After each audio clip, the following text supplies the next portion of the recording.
জীবনদায়ী ওষুধের ওপর থেকে কর প্রত্যাহারের দাবি ওষুধ ব্যবসায়ী সংগঠনের। জীবনদায়ী ওষুধের মূল্য বৃদ্ধি এবং সাধারণ মানুষের উপর তার প্রভাব নিয়ে এবার সরব হল ফার্মাসিউটিক্যাল ট্রেডার্স ওয়েলফেয়ার অ্যাসোসিয়েশন। সংগঠনের পক্ষ থেকে কেন্দ্রীয় সরকারের কাছে আবেদন জানানো হয়েছে যেন অবিলম্বে ওষুধের ওপর থেকে জিএসটি এবং অন্যান্য আনুষঙ্গিক কর প্রত্যাহার করা হয়। মূল্য বৃদ্ধির কোপ সাধারণ মানুষের পকেটে এবার দাম বাড়তে প্রায় 900টি ওষুধের জরুরি এবং জীবনদায়ী ওষুধের দাম বাড়ছে, বৃদ্ধি পেয়েছে পাইকারি মূল্য সূচক। তার জেরেই বাড়ছে ওষুধের সর্বোচ্চ খুচরো দাম। বিজ্ঞপ্তি জারি ন্যাশনাল ফার্মাসিউটিক্যাল প্রাইসিং অথরিটি। বাড়ছে অ্যান্টিবায়োটিক, জ্বর কমানোর ওষুধের দাম, বাড়ছে ব্যথা কমানোর ওষুধ, উচ্চ রক্তচাপের ওষুধের দাম, অ্যান্টাসিড, ডায়াবেটিসের দামও বাড়ছে।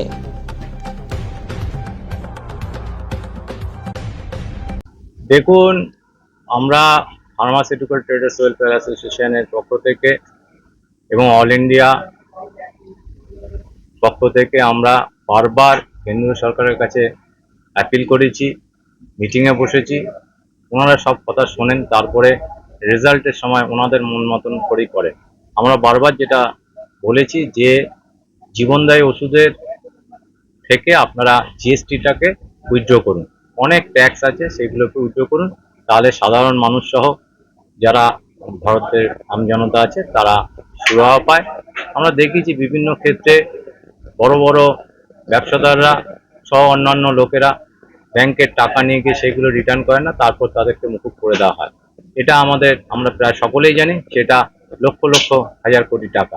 সেই দিক দিয়ে যদি কেন্দ্রীয় সরকার সহানুভূতির সঙ্গে দেখেন এবং তার ভারতবাসীকে যদি সুরাহা দিতে চান, তাহলে অবশ্যই লাইফ সেভিং ড্রাগের ওপর থেকে জিএসটি সহ যেসব করগুলো আছে সেগুলো তুলে নেওয়া উচিত। এতে কিন্তু কোনো মুনাফার হেরফের হবে না, কোম্পানিরও কোনো লস হবে না। কারণ একটা কোম্পানি, ম্যানুফ্যাকচারের কোম্পানিটা ছোট বড় থেকে মিনিমাম 500 থেকে 600%, মিনিমাম আপনাকে বলছি 500 থেকে 600% তারা মুনাফা করে।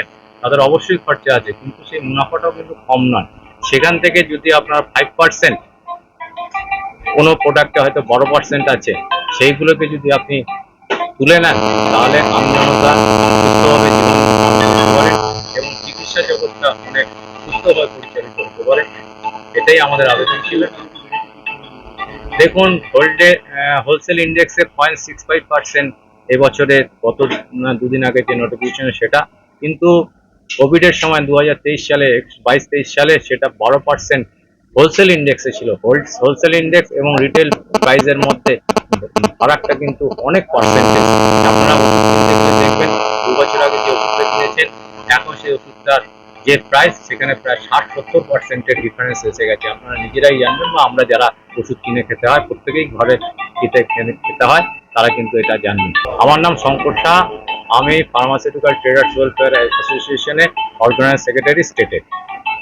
বলছি, ওষুধে যেভাবে দাম বাড়ছে সাধারণ মানুষের পক্ষে খুবই অসুবিধার মধ্যে পড়তে হচ্ছে। এক একটা ফ্যামিলি মানে ওষুধ কেনার মতনই পয়সা থাকছে না, এমনভাবে বেড়ে বেড়ে আসছে ওষুধ, পুরো কন্ট্রোল নেই কোনো। একের পর এক ওষুধের দাম বাড়ছে, নিত্য প্রয়োজনীয় জিনিসেও দাম বাড়ছে, সবই বাড়ছে। তা মানুষের একটা জায়গাতে ঠিক করে করতে হবে সরকারকে, যে একটা দামের কন্ট্রোলটা তো নেই এখানে দেখছি। আমরা চাইছি যে জিএসটি যেভাবে বললো যে 12% থেকে আজকে 5% হলো, মানুষকে বুঝিয়ে দেওয়া হলো যে জিএসটি কমে গেল, তাহলে সাধারণ মানুষকে বুঝিয়ে দেওয়া হলো অনেক দাম কমে গেল। কিন্তু সেটা যেমন জিএসটিটা কমালো, কিন্তু এদিকে তো ওষুধের দাম একের পর বেড়ে বেড়ে আসছে, জীবনদায়ী ওষুধগুলো।